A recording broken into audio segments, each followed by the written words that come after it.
Class 10th class biology में हमें पहला चैप्टर पढ़ना है लाइफ प्रोसेस 1।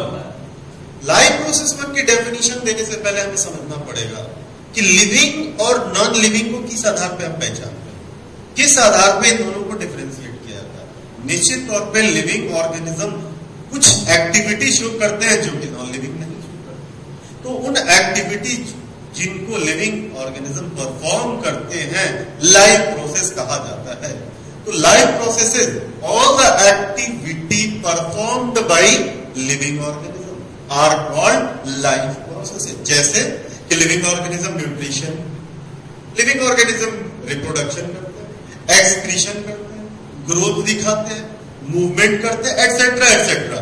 नॉन लिविंग में इनमें बहुत सारी नहीं होती। कई बार कुछ लोग कहेंगे कार मूव कर रही है तो क्या ये लिविंग है? तो एक या दो नहीं, हमें मैक्सिमम और मेजॉरिटी के आधार पर चेक करना होता है।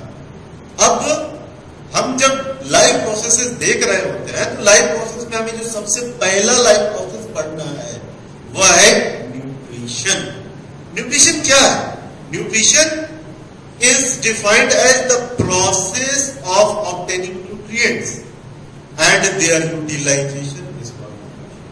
किसी भी तरीके से न्यूट्रिएंट्स का हम लिविंग ऑर्गेनिज्म के द्वारा ऑब्टेन करना, प्राप्त करना और उनका यूटिलाइजेशन करना, उपयोग करना, इसकी पूरी प्रोसेस न्यूट्रिशन कहलाती है। न्यूट्रिशन दो प्रकार के होते हैं, ऑटोट्रोपिक न्यूट्रिशन, हेट्रोट्रोपिक न्यूट्रिशन। वैसा न्यूट्रिशन का टाइप जिसमें लिविंग ऑर्गेनिज्म अपने लिए फूड के लिए किसी दूसरे पर डिपेंड नहीं करता है, बल्कि वो अपने शरीर के अंदर ही अपने फूड का निर्माण कर लेता है, ऑटोट्रोपिक ऑर्गेनिज्म कहलाता है।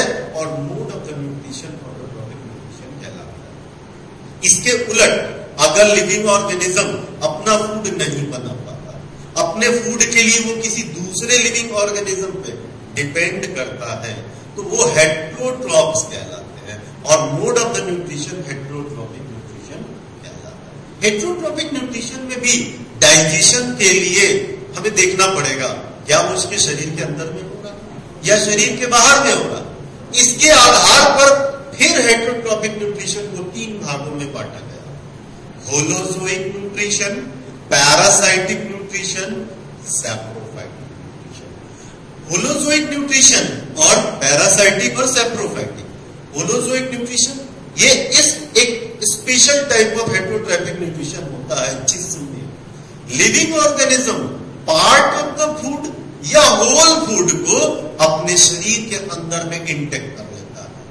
डाइजेशन स्ट्रिक्टली शरीर के अंदर में होता है, बाहर नहीं होता। इस प्रकार का न्यूट्रिशन होलोजोइक न्यूट्रिशन कहलाता है। इसके उलट इन दोनों में ऑर्गेनिज्म अंदर डाइजेस्ट नहीं कर सकता है।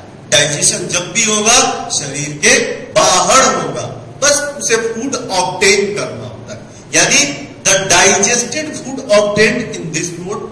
लेकिन अगर ऑर्गेनिज्म जो डाइजेस्टेड फूड को किसी लिविंग ऑर्गेनिज्म से लेता है पैरासाइट कहलाता है, और अगर ऑर्गेनिज्म डाइजेस्टेड फूड को किसी नॉन लिविंग डेड और डिकेइंग ऑर्गेनिज्म से लेता है वो सैप्रोफाइट कहलाता है। जैसे बैक्टीरिया, फंगस, ये क्या करते हैं? डेड ऑर्गेनिज्म है उसके ऊपर जाकर के अटैच हो जाते हैं, उसके ऊपर एंजाइम गिरा देते हैं, वह एंजाइम बाहर ही डाइजेशन करने लगता है, और जब फूड डाइजेस्ट हो जाता है तो ऐसे डाइजेस्टेड फूड को ये वापस सक कर लेते हैं, चूस लेते हैं। ये प्लांट भी हो सकते हैं, जैसे मॉस्कुटा है, एक पैरासाइट है, यह क्या करता है? किसी लिविंग प्लांट के ऊपर चिपक जाता है, अमरबेल कहते हैं इसे, और ये उसके अंदर से फूड लेता है। लेकिन फंगस वही डेड प्लांट के ऊपर जाएगा और उससे लेगा। तो इस प्रकार से हमारे हेट्रोट्रॉपिक न्यूट्रिशन तीन प्रकार के हो गए, होलोजोइक, पैरासाइटिक, सैप्रोफाइटिक। लेकिन किसी बच्चे को ये हो सकता है कि सर आपने इसमें एक न्यूट्रिएंट वर्ड यूज कर दिया, अब ये क्या होता है? हम किसे न्यूट्रिएंट कहेंगे? तो न्यूट्रिएंट के बारे में जानो। न्यूट्रिएंट वैसे केमिकल्स होते हैं, पूरा संसार केमिकल से भरा पड़ा है, लेकिन हम वैसे सारे केमिकल्स को नहीं ले सकते। कुछ ऐसे केमिकल्स होते हैं जिसे लिविंग ऑर्गेनिज्म ऑब्टेन करते हैं, किस बात के लिए? ग्रोथ के लिए, डेवलपमेंट के लिए, एनर्जी के लिए, बॉडी में रिपेयर के लिए, या किसी भी प्रकार की कोई भी डिजीज से रेजिस्टेंस के लिए, फाइट के लिए, बॉडी के कई प्रकार के फंक्शन के लिए। जब कोई बाहर से केमिकल को अपने बॉडी में लिया जाता है तो हम उसे न्यूट्रिएंट कहते हैं। न्यूट्रिएंट के टाइप हम जानते हैं, न्यूट्रिएंट्स के टाइप होते हैं carbohydrate, protein, fat, mineral, vitamin, water और रफेज। ये टोटल न्यूट्रिएंट्स के टाइप होते हैं जिसकी आवश्यकता हमें होती है। हम फर्दर इसके बाद नेक्स्ट टॉपिक में ऑटोट्रॉपिक